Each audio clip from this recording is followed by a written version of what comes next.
손주 학원비 500만 원을 훔쳤다고? 68세, 나 최순자는 그날 아들 부부에게 쫓겨났습니다. 30년을 며느리 뒷바라지하며 산 내 인생. 하지만 그들은 몰랐죠. 내가 40년 전 강남에 사둔 땅이 지금 300억이 넘는다는 걸.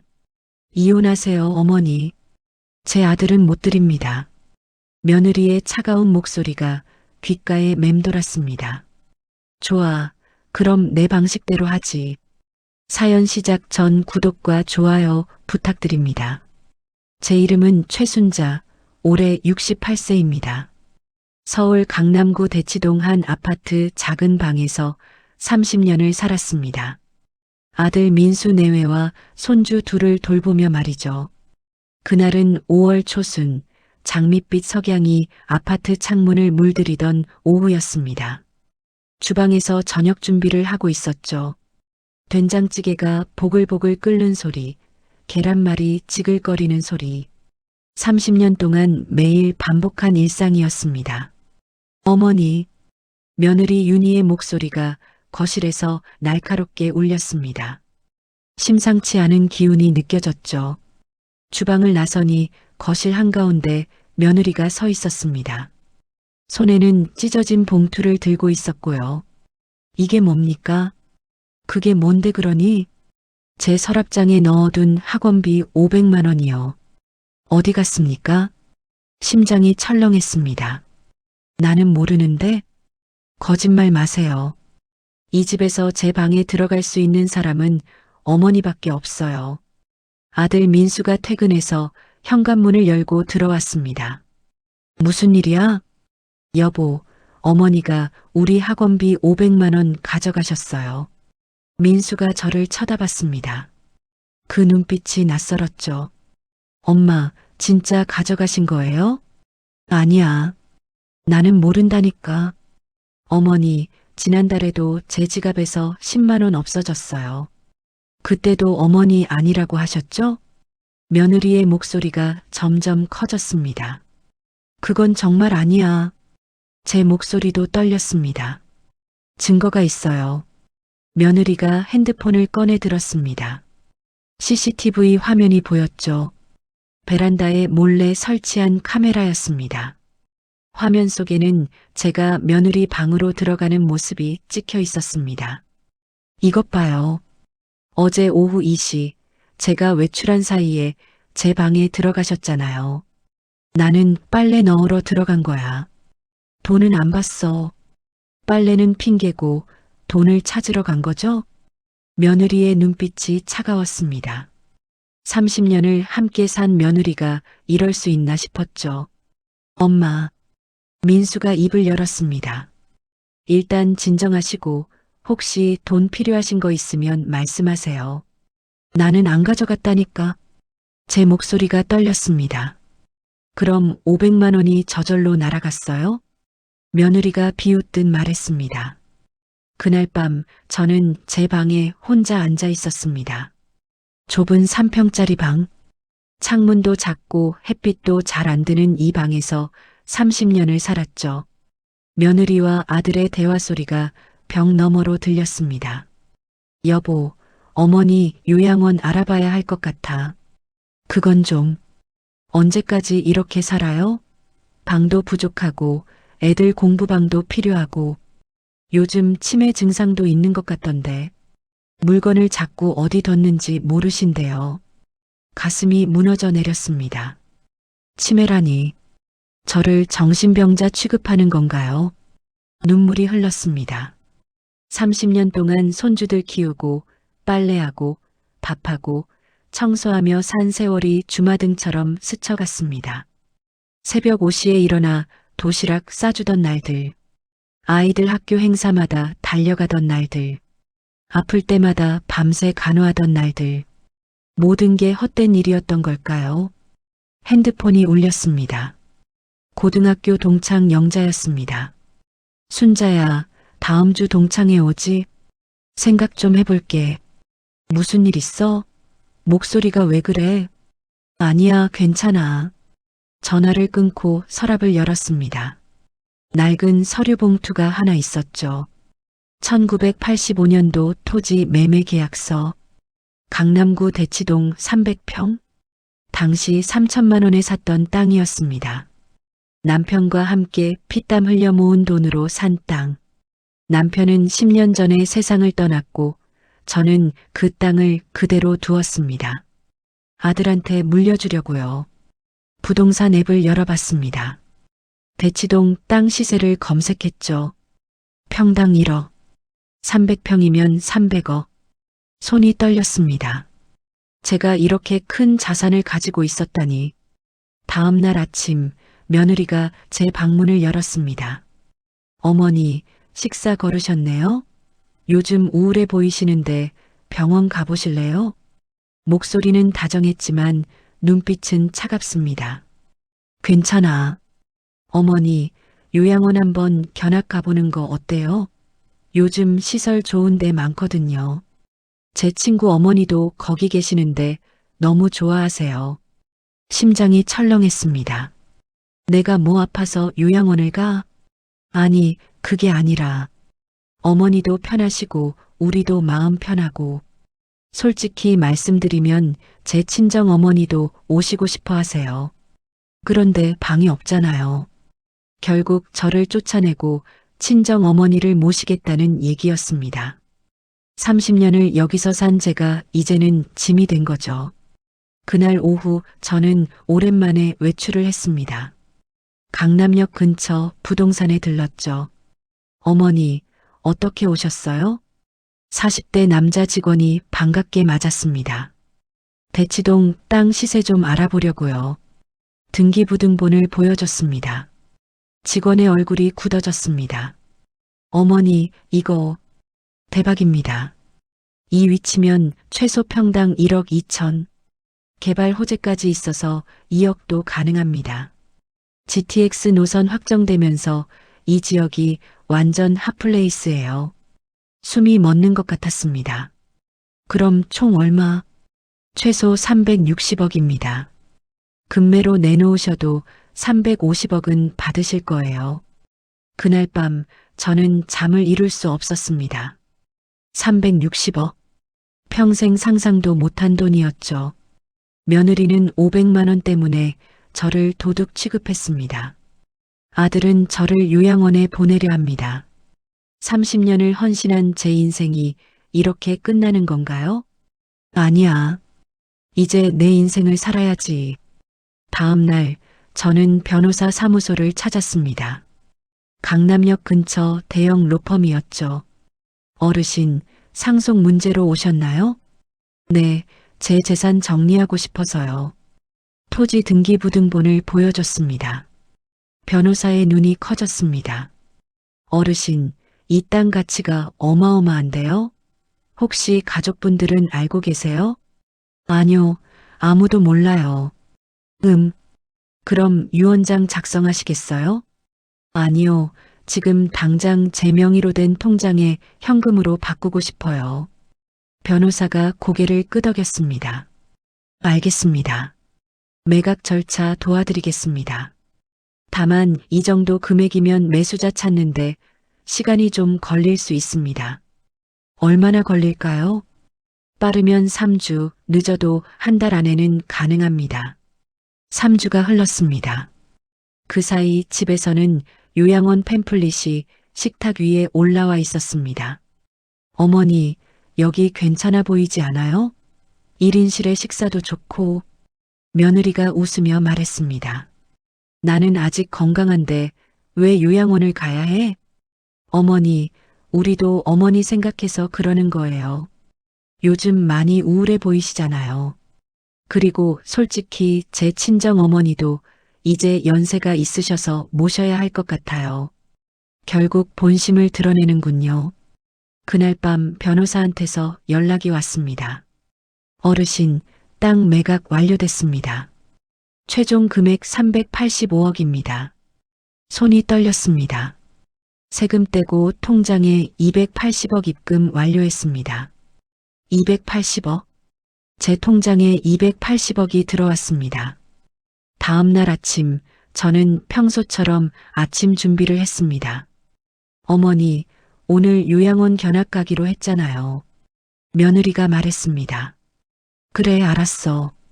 순순히 따라 나섰습니다. 차를 타고 경기도 외곽으로 향했습니다. 1시간쯤 달렸을까요? 한적한 곳에 요양원이 나타났습니다. 어머니, 여기 시설 정말 좋아요. 안내를 받으며 들어갔습니다. 깔끔한 로비, 넓은 방, 좋은 식사.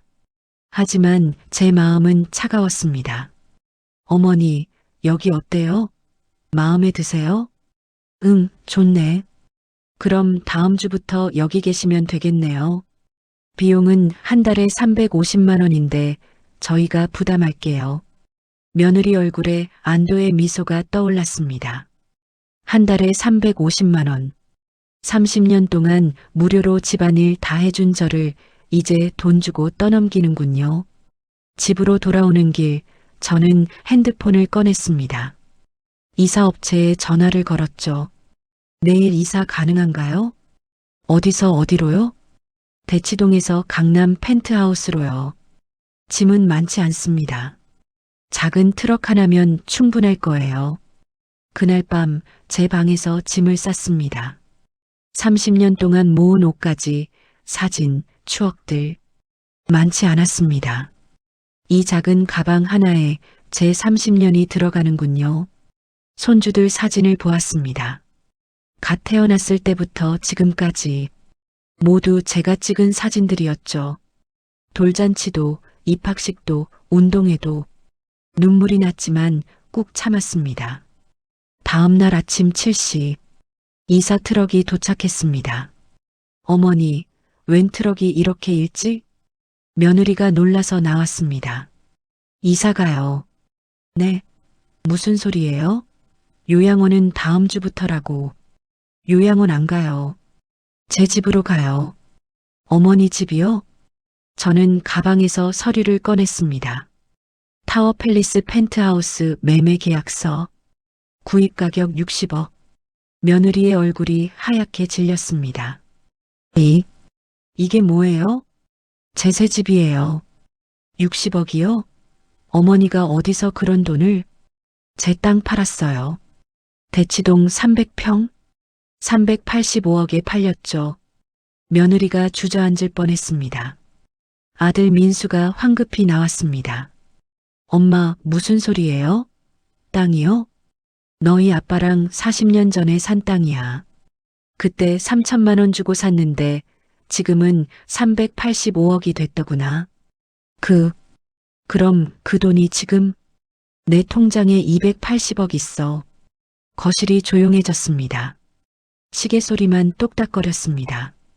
엄마, 그럼 우리한테 왜 안 말씀하셨어요? 민수의 목소리가 떨렸습니다.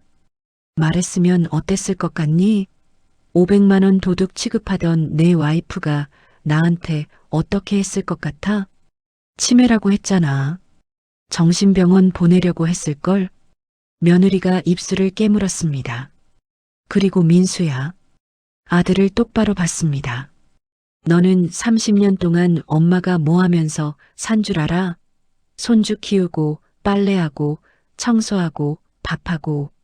내 인생은 없었어. 새벽 5시에 일어나 도시락 싸주고 밤 12시에 자던 그 30년. 나는 단 한 번도 여행 한 번 못 가봤어. 엄마, 이제 내 인생 살 거야. 너희는 너희끼리 잘 살아. 이사짐을 트럭에 실었습니다. 많지 않았습니다. 30년 치고는 너무 가벼웠죠. 어머니, 며느리가 울먹이며 불렀습니다. 죄송해요. 제가 잘못했어요. 가지 마세요. 이제 늦었어요. 차갑게 말했습니다. 어머니, 그럼 저희는 어떻게 해요? 이 아파트 전세인데. 그건 너희가 알아서 해. 참, 그리고 내가 매달 생활비로 드리던 50만 원. 그것도 이제 없어요. 며느리 얼굴이 더 하얗게 질렸습니다. 트럭에 올라탔습니다. 30년을 산 집이 멀어졌습니다. 하지만 후회는 없었습니다. 타워 팰리스 펜트하우스. 50평 넘는 넓은 공간. 통창으로 보이는 한강. 제 인생에서 처음으로 제대로 된 내 공간이었습니다. 소파에 앉아 한강을 바라봤습니다. 68세. 늦었지만 이제 시작입니다. 핸드폰이 울렸습니다. 하루에 50통씩 아들과 며느리한테서 전화가 왔지만 받지 않았습니다. 문자도 수십 통 왔죠. 엄마 미안해요. 전화 좀 받아요. 어머니 제발 한 번만 만나주세요. 엄마 우리 잘못했어요. 2주가 지나자 문자 내용이 달라졌습니다. 엄마 전세 만기가 다 됐어요. 어떻게 해야 해요? 어머니 대출 이자가 밀렸어요. 도와주세요. 한 달이 지났습니다. 아들이 직접 찾아왔습니다. 로비에서 경비가 막았지만 제가 허락했죠. 엄마. 아들이 초라한 모습으로 들어왔습니다. 정장도 구겨져 있었고 얼굴은 수척해 있었습니다. 왜 왔니? 엄마 미안해요. 우리가 잘못했어요. 뭐가 잘못했는데? 엄마를 도둑 취급하고 요양원 보내려 하고 다 우리가 못났어요. 알면 됐어. 차를 따라줬습니다. 엄마, 우리 다시 같이 살면 안 될까요? 싫어. 단호하게 말했습니다. 엄마, 민수야, 나는 68년 인생 중에서 나를 위해 산 적이 없었어. 이제 남은 인생은 나를 위해 살 거야. 너희 아빠 돌아가시고 10년 동안 나는 내 식구 뒷바라지만 했어. 나도 친구들 만나고 여행 가고 싶었는데 손주들 때문에 참았어. 아들이 눈물을 흘렸습니다. 엄마, 그래도 우리 가족인데 가족이면 500만 원 도둑 취급해? 치매라고 해? 가족이면 요양원 보내려고 해? 아들이 고개를 숙였습니다. 대신 말이야. 통장을 하나 꺼냈습니다. 너희 몫은 챙겨뒀어. 10억? 이걸로 전세 걱정은 하지 마. 그리고 매달 200만 원씩 생활비로 보내줄게. 엄마, 단 조건이 있어. 윤희가 직접 나한테 와서 사과해야 해. 진심으로. 그리고 앞으로 나한테 돈 한 푼 더 바라지 마. 알겠어요, 엄마. 사흘 뒤 며느리가 왔습니다. 무릎을 꿇고 울었습니다. 어머니, 정말 죄송해요. 제가 미쳤었어요. 돈만 보고 어머니를 사람 취급도 안 했어요. 30년 동안 저희 가족 위해 희생하신 거 다 알면서도 진심이 느껴졌습니다. 일어나요. 어머니, 용서는 할게요. 하지만 다시 같이 살지는 않을 거예요. 내 인생은 이제 내가 사는 거예요. 며느리가 고개를 끄덕였습니다. 대신 일주일에 한 번씩 손주들은 데리고 와요. 할머니가 그립더라고요. 정말요? 애들 죄는 없잖아요. 그리고 명절이나 제사 때는 너희가 직접 차려. 나는 이제 안 해. 네, 어머니. 당연히 그래야죠. 그 후 6개월이 흘렀습니다. 저는 제 인생을 살았습니다. 고등학교 동창들과 유럽 여행을 다녀왔고요. 파리에서 에펠탑을 보고 로마에서 콜로세움을 봤습니다. 평생 TV로만 보던 곳들을 직접 밟았죠. 하고 싶었던 서예 학원도 다니기 시작했습니다. 일주일에 3번 붓을 들고 먹을 갈았습니다. 선생님은 제 글씨가 힘이 있다고 칭찬해 주셨죠. 자원봉사도 시작했습니다. 독거노인 급식 봉사. 저보다 더 어려운 분들을 보면서 감사함을 느꼈습니다. 그리고 요가도 배우기 시작했어요. 68세에 시작한 요가였지만 몸이 점점 가벼워지는 게 느껴졌습니다. 손주들은 일요일마다 놀러 옵니다. 할머니, 여기 수영장 있어요? 응, 있어. 다음에 같이 수영하자. 아들 내외도 가끔 와서 식사를 합니다. 예전보다 훨씬 편한 관계입니다. 더 이상 눈치 볼 필요가 없으니까요. 며느리가 직접 음식을 해와서 상을 차립니다. 어머니, 맛있게 드세요. 고맙네. 윤희가 요리 실력이 늘었네. 어머니가 30년 동안 해주신 건데, 이제 제가 해야죠. 어느 일요일 오후, 손주들이 거실에서 놀고 있었습니다. 할머니, 여기 진짜 좋아요. 그래, 할머니도 좋아. 창밖으로 한강이 보였습니다. 유람선이 지나가고 조깅하는 사람들이 보였습니다. 68세에 찾은 내 인생. 늦었지만 행복합니다. 500만 원 도둑 취급받던 그날. 만약 그 일이 없었다면 저는 아직도 3평짜리 방에서 며느리 눈치 보며 살고 있었겠죠. 새벽 5시에 일어나 아침 준비하고 손주들 학교 보내고 빨래하고 그렇게 죽을 때까지 살았을 겁니다. 때로는 인생의 위기가 기회가 됩니다. 280억이 있어서 행복한 게 아닙니다. 당당하게 제 인생을 선택할 수 있어서 행복합니다. 돈이 전부는 아니지만 돈이 있으면 선택할 수 있습니다. 존중받을 수 있습니다. 아들에게 10억을 줬지만 아직 270억이 남았습니다.